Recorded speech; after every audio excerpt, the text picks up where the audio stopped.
I think we are all pretty familiar with a Seb Mini. It's possible also a Seb Neo is something you've used or seen. And there's even Seb Maxes out there, although certainly not as common. And if you're like me, most of the ones that you've seen have some sort of a sandbag system. Either a 4-bag system, a 3-bag system, a 1-bag system. They all utilize some sort of sandbag system, and that's going to be sandbags on the side, sandbags on the bottom in some fashion. And, you know, the sandbags have always been sort of a limitation because there's how do you pack them just right? You've got gun torque that's going to push, in most cases, down on the right and pack the right side, so your gun is slowly going to start getting off level, and then you're having to squeeze the bag and get the sandbag in it. You know, there are some aftermarket accessories for the Mini right now that allow you to kind of make it into a Neo, but nevertheless, it's still the same issues with sandbags on the sides and the bottom. And all of them leave you with a similar head operation, meaning on a Mini, once you lock it down, it's not going to move. And on a Neo, once you've placed the Neo down, that's where it's going to be. And as an example, if I put my gun in here, in order to move either a Neo or a Max or a Mini, once it's been locked down or placed, you're going to have to move your rear sandbag, but that changes the geometry of how your rifle sits in the sandbag.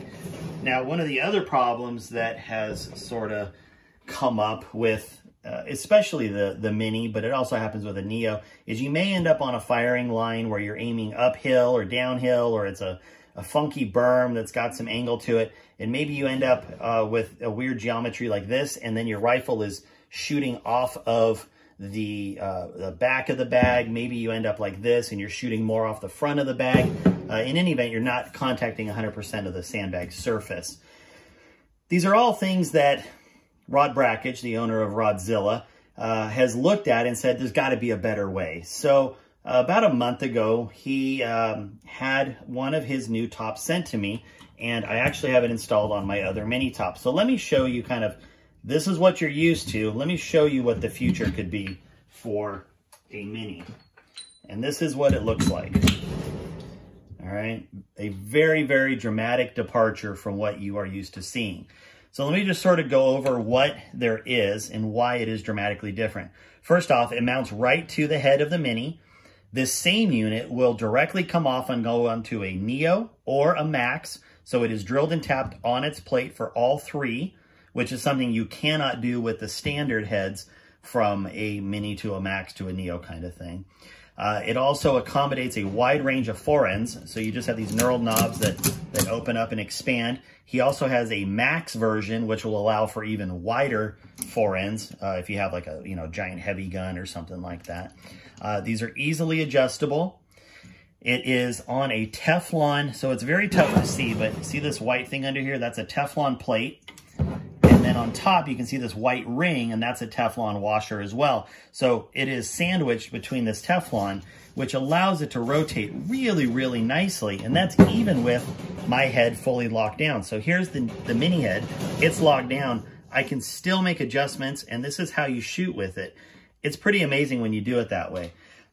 The other great thing is, imagine putting this on a Neo, which I do have some video of that I will provide.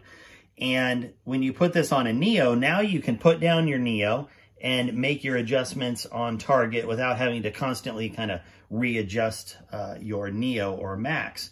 So it really gives you a ton of versatility. He's thought it all out.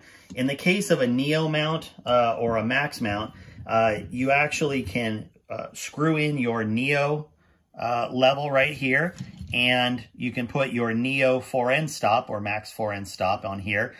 For the Mini version, if you order it, it comes with this block that allows you to screw in your Mini 4N stop. And then he also has accessories available. He has his own 4N stop if you want.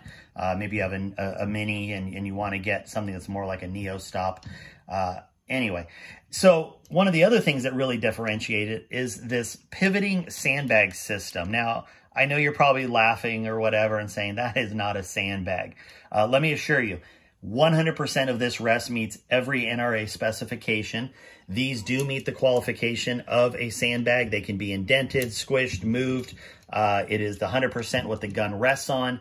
And while it is a different configuration than you might be used to, it is 100% within the limits. And there are actually a number of guys shooting with these at matches as we speak. In fact, I think the recent Oklahoma state championship, first, second, and third place, we're all shooting with one of these, and there were some others on the line as well. So they are definitely out there in the world. So let me show you what this looks like with a gun on it, just to give you some perspective. Let me get the handle on.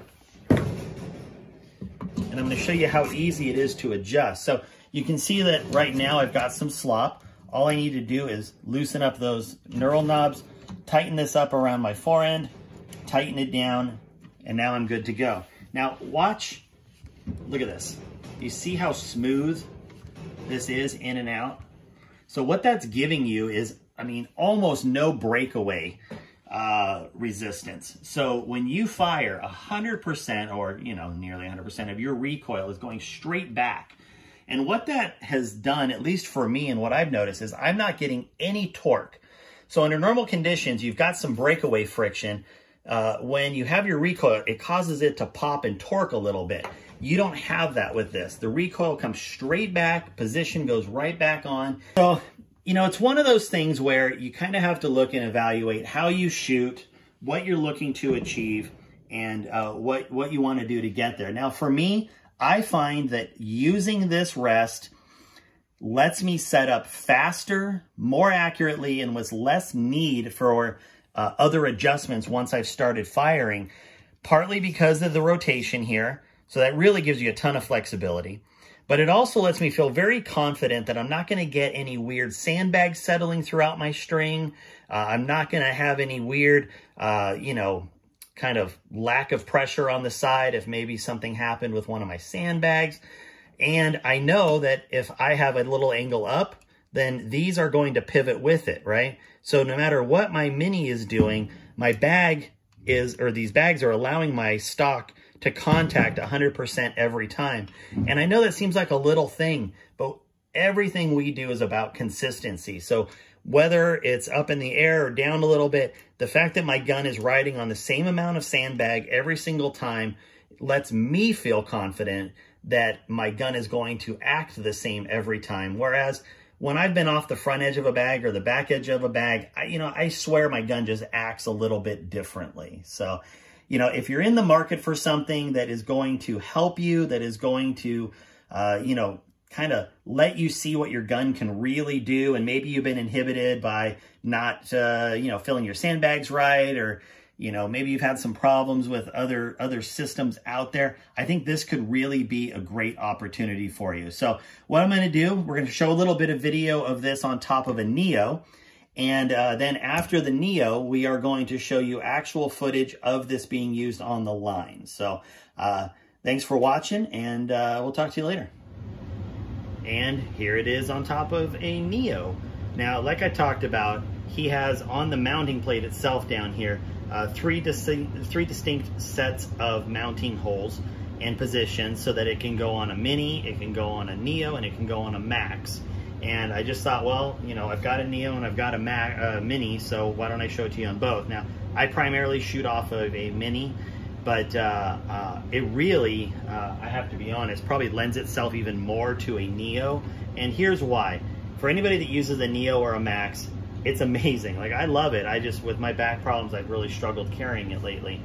But, you know, the biggest problem is when you get up on the line, you're kind of committing it to a position, you know, and you're kind of, you know, looking down the line and trying to figure out where, you know, where it's best aimed. But the reality is, and let me throw a stock on here, with a normal Neo setup, you are going to be in a position where, with a normal setup, you might turn your stock a little bit, and it's going to kind of go through the, you know, and I'm exaggerating, but it's going to go through an angle on the Neo top. Now, with the sandbags, it's not like it doesn't work, but, you know, really, here's the beauty of this, and let me just tighten this up again here.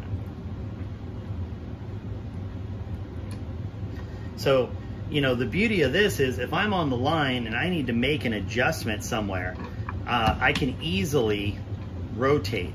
And it stays like this all during the shooting, like we talked about. And, you know, I've shot a lot on this already, and I've never actually felt it move when I'm shooting, and that's really a great aspect of it. So, you know, again, you see on a Neo, it works great because a Neo can't rotate, whereas a Mini, you can still technically rotate the top section.